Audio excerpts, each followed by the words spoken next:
Kowloon, Hong Kong, December 2nd, 1971. Thursday morning, 10:15 a.m. The building is on Tung Choi Street, 6 stories, concrete. Built in the 1950s, the elevator has not worked for 2 years. Narrow staircase, stone steps worn smooth by decades of foot traffic. The walls are painted yellow, but the paint is peeling. From the street, the building looks like 100 other buildings in this district. Nothing marks it as significant. Nothing suggests that the man dying on the 3rd floor changed the history of martial arts in the 20th century. IP Man is 78 years old. He has been here for 11 years since 1960, teaching Wing Chun to students in whatever space was available. Community centers, rooftops, the stairwell of this building when nowhere else was open. He arrived in Hong Kong from Foshan in 1949 with almost nothing, built something from nothing, taught hundreds of students, established a lineage that would eventually spread to every country on earth. But he does not know that yet. In December 1971, IP Man is just an old man dying of throat cancer in a small apartment on the 3rd floor of a building with a broken elevator.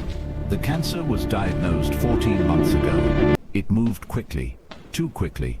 His voice, always precise and measured, has become a damaged instrument.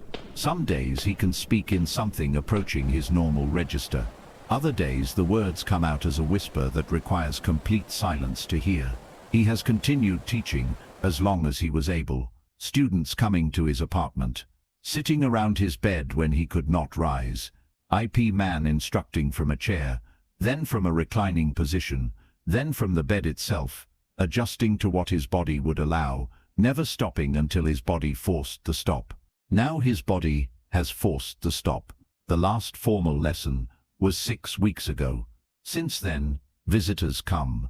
Former students, community leaders, old friends from Foshan, who made it to Hong Kong, family members, his sons, and some who do not come. Some who should be here and are not.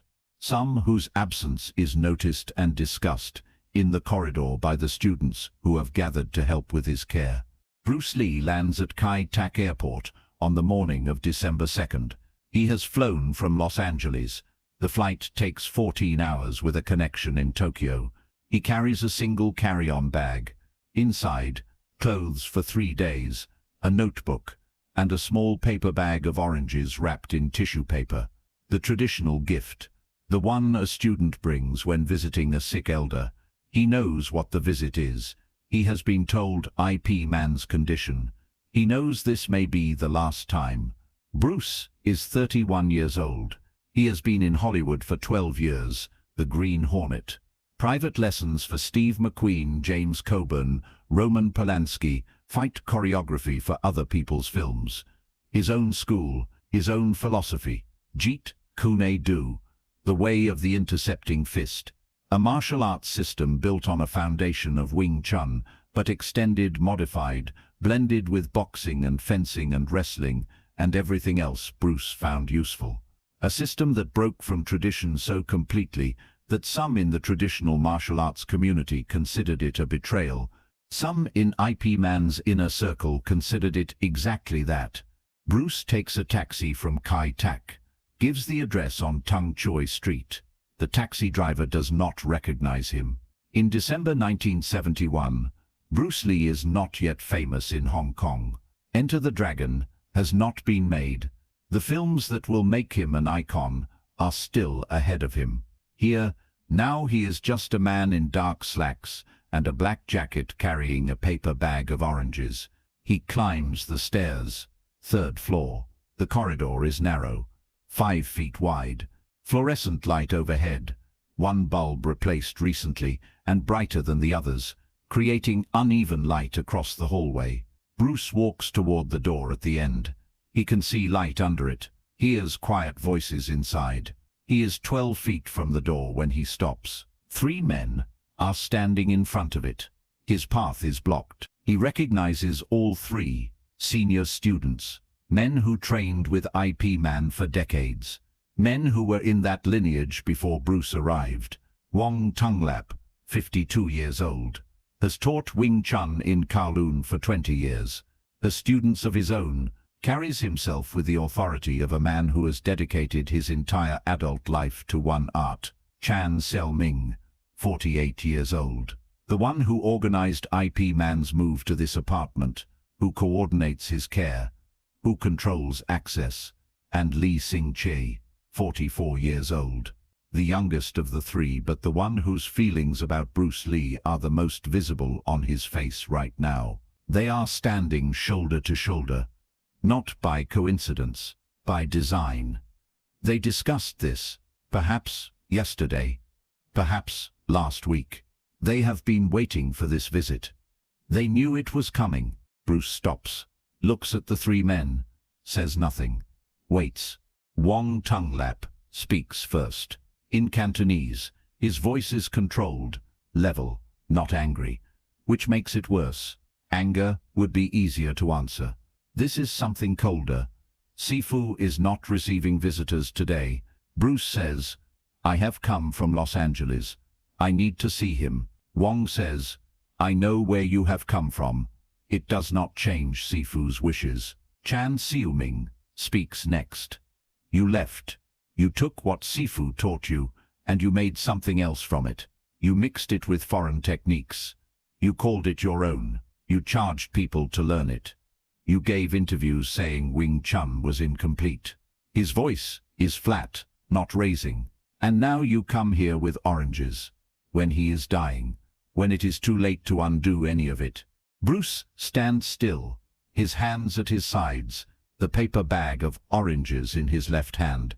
He does not answer, just listens. Lets them say what they have come to say. Li Xingqi is the one who says it plainly. You are not his student anymore. You stopped being his student the day you decided you knew better than him. The day you looked at what he built and said it was not enough. We cannot let you in there and allow him to think that what he gave you led to something honorable, because we do not believe it did. The corridor is silent after this. The fluorescent light hums overhead. From somewhere below, the sound of the street, a radio playing through a window. The city continuing. Bruce looks at the door, then at the three men. He opens his mouth, then closes it, opens it again, says quietly, I do not ask your permission. I ask his. Wong says. His answer is the same as ours. We speak for him. Bruce says, then let him say it. 4 seconds of silence. Then from behind the closed door, barely audible, damaged by cancer, but clear enough for everyone in the corridor to hear. 2 words, IP Man's voice, in Cantonese. Let him, nothing more, just those 2 words.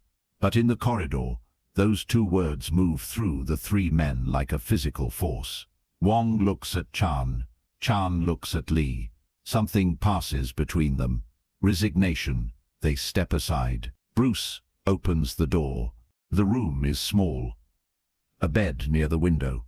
A chair beside it. A low table with medicine bottles and a thermos of water. A folding screen in one corner behind which a narrow bed has been set up for the nurse who stays through the night. Natural light coming through the window. Grey December light. The city visible through the glass. Rooftops. Water towers. The harbor in the distance. Netman is in the bed. Propped up on 2 pillows. He is smaller than Bruce remembers. Or perhaps the bed makes him look smaller. His face is thin. The illness has taken weight from him, but his eyes are the same. Dark, precise, missing nothing. Bruce stands in the doorway for a moment, then walks to the chair beside the bed. Sits, sets the paper bag of oranges on the low table, says nothing. IP Man looks at the bag, then at Bruce. Something moves across his face. Not quite a smile, but close to one. The nurse, Catherine Wong, is on the other side of the folding screen. She had been changing the water in the thermos when she heard the voices in the corridor. She did not come out. She stayed behind the screen, listening. When Bruce entered, she stayed where she was. She understood Cantonese. She heard every word that passed between the man in the bed and the man in the chair for the next 40 minutes. She said nothing about it for 50 years. What she heard. IP Man spoke first. His voice cost him something. Each sentence required a pause after it for breath to return. But he spoke. He said, "You look tired." Bruce said, "Long flight." IP Man said, "From Los Angeles." Bruce said, "Yes." They sat with this for a moment. The city outside, the grey light, the medicine bottles on the table. Then IP Man said, "What did you come to say?" Bruce was quiet for a moment, then said, "I came to sit with you. That is all." IP Man said, "You could have telephoned." Bruce said, "It is not the same." Another pause. IP Man's breathing, audible, slower than normal. The breath of a man for whom breathing requires effort. IP Man said, "They told you not to come." Bruce said, IP Man said, "They are loyal. Loyalty looks like this sometimes." Bruce said, "I know." IP Man said, "Do you think they are wrong?" Bruce was quiet for longer this time, then said, "I think they are protecting something they love. I cannot say they are wrong to do that." IP Man looked at the window, at the grey December sky, said, "What you built, Jeet Kune Do, is it working?"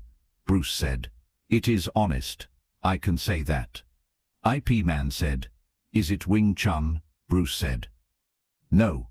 It started there, but it went somewhere else." IP Man said, "Tell me where." What followed was not an argument, not a defense. Bruce described what he had found in 15 years of testing everything he knew against everything he encountered. What held, what did not, what he had kept from Wing Chun, and why, what he had added, and from where. IP Man listened, eyes closed sometimes, open sometimes, asking one question here, one question there, small questions. The questions of a man who knows the answers but wants to hear how someone else found their way to them. The nurse behind the screen did not move. She listened to a man explain his life's work to the person who had first made it possible. She listened to IP Man ask questions that showed he understood every word. She listened to something that was not a reconciliation, because there was nothing to reconcile. Two people who had never actually been in conflict, except in other people's stories about them. Near the end, IP Man said something the nurse remembered word for 50 years. He said, "The students who blocked the door, they believe you took something from me." Bruce said, "Yes." IP Man said, "You cannot take what someone gives you willingly. I taught you. You learned. What you did with it after is yours. This is how it has always worked. This is how it should work." Bruce said nothing for a long moment, then said, "I should have come back sooner." IP Man said, "You came now, that is what matters." Bruce said, "I wanted you to know that everything begins with what you showed me, even what came after, even what looks different. It begins there." IP Man said, "I know." They sat in silence for several minutes after this. The nurse did not move. The city outside continued, grey light through the window, the harbor in the distance. Two men sitting in a small room, one of them dying, the other understanding for the first time what it means to sit with that. When Bruce stood to leave, IP Man reached out, put his hand on Bruce's arm, held it for 3 seconds, said nothing. Bruce put his hand over his master's hand, held it, then released. Picked up the paper bag from the table, took out one orange, set it on the table, within IP Man's reach, kept the rest in the bag, set the bag by the door for the other students to share. He left without looking back. In the corridor, the 3 senior students were still there. Bruce walked past them without stopping. Wong Tunglap said, "What did he say?" Bruce said, "Ask him yourself." He descended the stone stairs, walked out of the building onto Tung Choi Street. IP Man died on December 1st of the following year, 41 days after Bruce's visit. Bruce Lee died on July 20th, 1973. 18 months later, the nurse, Catherine Wong, continued her work for 30 years after that December morning. She told the story once to her daughter. In 1998, her daughter told it to a martial arts historian in 2021. The historian spent 2 years verifying what he could. He could not verify most of it. Only that Bruce Lee did travel to Hong Kong in December 1971. That IP Man was alive and receiving visitors at that time. That Catherine Wong had worked as a private nurse in Kowloon in the early 1970s. The rest exists only in the memory of a woman who sat behind a folding screen and listened to 40 minutes that were never meant to be heard. She said this, "I have worked with many dying people. I have been in that room many times. I know what those conversations look like. What I heard that morning was not a man saying goodbye to his student. It was two people recognizing each other. That is different, much harder to find, much harder to watch." Subscribe, enable notifications, like the video, and comment below which Bruce Lee moment surprised you most.